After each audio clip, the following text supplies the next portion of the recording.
Gloria एक तलाकशुदा महिला है जो एकांत जीवन जी रही है और एक नाइट क्लब में सुकून पा रही है। बाद में वह अपने खाली अपार्टमेंट में लौटती है, लेकिन पड़ोसियों के शोर से उसकी नींद भंग हो जाती है। अगले दिन काम पर वह अपने बच्चों को फोन करने की कोशिश करती है, साथ की चाहत में, लेकिन केवल उनके वॉइसमेल ही सुन पाती है। बाद में वह अपने बेटे पीटर और उसके बच्चे से मिलने जाती है, लेकिन वह विचलित है, अपने साथी से संपर्क करने में व्यस्त है जो पहाड़ों में है। फिर वह अपनी बेटी एनी की योग कक्षा में रुकती है। योग के बाद एनी उसे अपने सर्फर बॉयफ्रेंड थियो से मिलवाती है। कुछ क्षण बाद एनी और थियो एक बार फिर साथ साथ चले जाते हैं और ग्लोरिया को अकेला छोड़ देते हैं। उस शाम वह अकेले क्लब लौटती है, लेकिन इस बार अर्नोल्ड, जो क्लब में एक आदमी है, उसकी नज़र उस पर पड़ती है।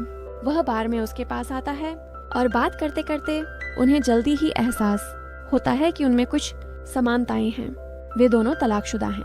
वे डांस फ्लोर पर जाते हैं और साथ में नाचते हुए खूब मस्ती करते हैं। रात एक रोमांचक मोड़ लेती है और उन्हें वापस ग्लोरिया के घर ले जाती है।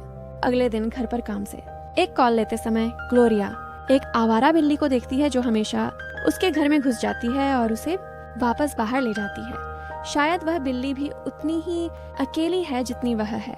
बिकनी वैक्सिंग के बाद वह एक हंसी के सत्र में जाती है, जो तब और भी मजेदार हो जाता है जब सभी बेकाबू होकर हंसने लगते हैं। बाद में अपनी माँ हिलरी के साथ एक रेस्टोरेंट में वह ग्लोरिया को उसके पिता द्वारा छोड़ी गई विरासत में से एक हिस्सा देने की पेशकश करती है, लेकिन ग्लोरिया उसे आश्वस्त करती है कि उसे इसकी जरूरत नहीं है और उसे चिंता न करने के लिए कहती है।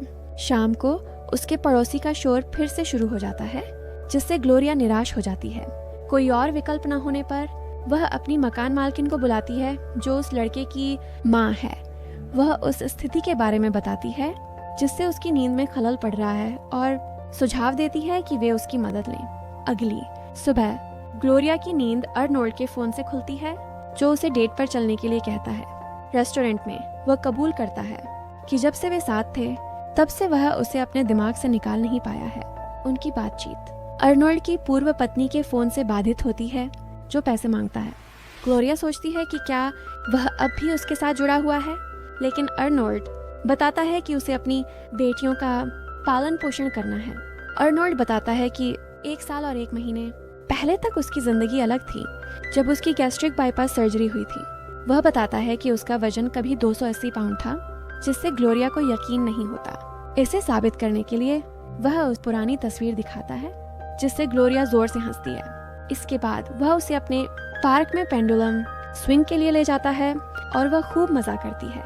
उनका अगला रोमांच पेंटबॉल है और अर्नोल्ड उसे सही निशाना लगाना सिखाता है और वह बहुत अच्छा समय बिताती है।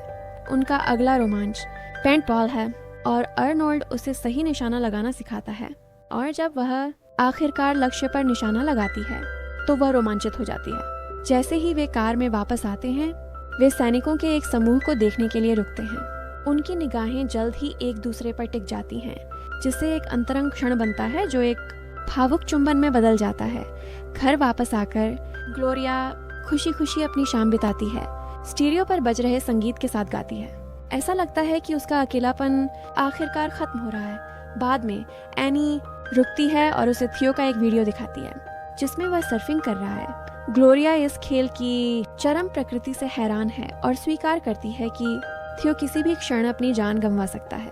खैर, आखिरकार सभी की मौत हो ही जाएगी, तो क्यों ना जिंदगी को पूरी तरह से जिया जाए। अगले दिन ग्लोरिया अर्नोल्ड को अपनी दोस्त विकी और अपने पति चार्ली के साथ डिनर पर ले जाती है।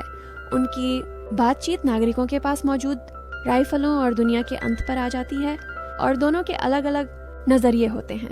ग्लोरिया मजाक में उनसे कहती है कि उसे उम्मीद है कि जब दुनिया अब आखिरकार उड़ जाएगी तो वह नाचते हुए नीचे जाएगी, जिससे सब लोग हंसेंगे और जश्न मनाएंगे। बाद में उस रात वह और अर्नोल्ड एक क्लब में दिल खोलकर नाचते हैं और फिर उसके घर वापस एक और भावुक रात के लिए जाते हैं। बाद में बिस्तर पर साथ लेटे हुए ग्लोरिया मानव शरीर की जटिलताओं और उसके बदलावों के बारे में बात करना शुरू कर देती है, और अर्नोल्ड ध्यान से सुनता है। अगले दिन वह ग्लोरिया को एक प्रेम कविता पढ़कर सुनाता है और अपने शब्दों से उसे छूता है। वह एक भावुक चुंबन के साथ जवाब देती है, लेकिन उनके रोमांटिक पल में उसकी बेटी का फोन आ जाता है। वह फोन उठाता है, लेकिन उसके जवाबों से ऐसा लगता है जैसे वह घर पर अकेला है, जिससे ग्लोरिया बेचैन हो जाती है। बाद में वह पूछती है कि वह अपनी बेटियों को उसके बारे में क्यों नहीं बताता, लेकिन अर्नोल्ड जोर देकर कहता है कि वे समझ नहीं पाएंगी और कि वह उन्हें इसमें नहीं घसीटना चाहता। उसकी बेटियां उसकी उम्र में डेटिंग करने के लिए उसका मजाक उड़ाती है, इसीलिए वह इस विषय से पूरी तरह बचना चाहता है। वे उसे सिर्फ एक पिता के रूप में देखती हैं, एक इंसान के रूप में नहीं, और जबकि वह हमेशा उनके बारे में चिंतित रहता है, वे कभी उसकी चिंता नहीं करती। एक अकेलेपन का एहसास जिसकी उसे आदत हो गई है। रात में वे एक और तीव्र भावुकता के पल में डूब जाती हैं। अगली शाम ग्लोरिया अपने दरवाजे पर जोरदार दस्तक से चौंक जाती है। यह उसका अस्थिर पड़ोसी है और वह तुरंत डर जाती है। लगता है उसने अपनी माँ से इस शिकायत के बारे में सुना है और वह इससे खुश नहीं है। पीटर के जन्मदिन पर ग्लोरिया अर्नोल्ड को पारिवारिक रात्रि भोज में साथ लाती है। वह पीटर को गर्मजोशी से गले लगाती है और उसे जन्मदिन की शुभकामनाएं देती है। उसके पूर्व पति डस्टिन और उसकी पत्नी फियोना भी वहां मौजूद हैं और वह अर्नोल्ड का परिचय कराने से पहले उनसे अभिवादन करती है।